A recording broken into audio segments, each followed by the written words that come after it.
L'ambassade. Le soir éclairé doux. L'oiseau chante dans l'arbre. Charlemagne est assis sur un perron de marbre. Ses barons, près de lui, rêvent silencieux, jouissant du repos et de l'éclat des cieux, et de ce vent du soir qui dans les pins se joue. Charlemagne est assis en face de Cordoue. Il médite, ombragé d'un large parasol. Quand les ambassadeurs du vieux chef espagnol arrivent, demandant à parler au monarque, du soleil africain leur front porte la marque. Ils viennent, revêtus d'habits tout reluisants, et suivis de grands chars encombrés de présents. Le soir éclairé doux, et la campagne brille. Empereur, dit l'un d'eux, au nom du roi Marsille, nous venons te trouver. Après tant de combats, il voudrait aujourd'hui mettre les armes bas. Toi-même, ayant su si longtemps sous le Haume, tu dois avoir besoin de revoir ton royaume.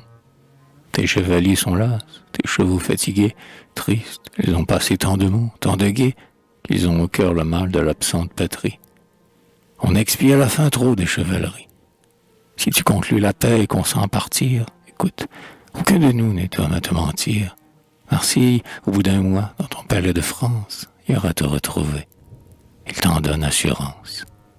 Il ira sans escorte et, devenu chrétien, s'il te faut un vassal, il deviendra le tien.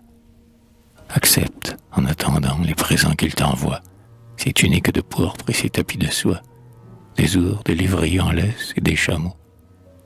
L'empereur, attentif, se recueille à ces mots. Il ne se doute point que ce peuple parjure machine contre lui l'artifice et l'injure.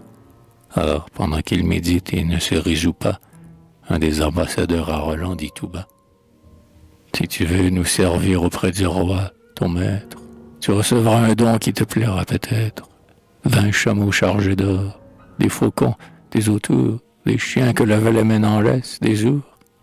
Enfin, pour complément et largesse dernière, un grand lion d'Afrique, à la fauve crinière, un monstre du désert qui n'a pas son égal. Il fut pris par Nago, prince du Sénégal, qui, l'ayant vu dormant un soir dans les broussailles, soudain l'enveloppa dans un filet de mailles. « Roland, dit l'empereur, parle, conseille-moi. Chassez-moi ces gens-là, répond-il à son roi. J'ai connu leur pareil quand j'étais en Asie. Ma franchise a l'horreur de leur hypocrisie. Faites-moi balayer jusqu'à l'horizon, ces lâches artisans de quelque trahison.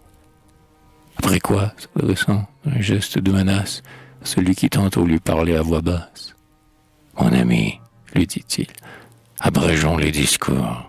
Je n'aime pas les chiens. Je n'ai pas besoin d'eau.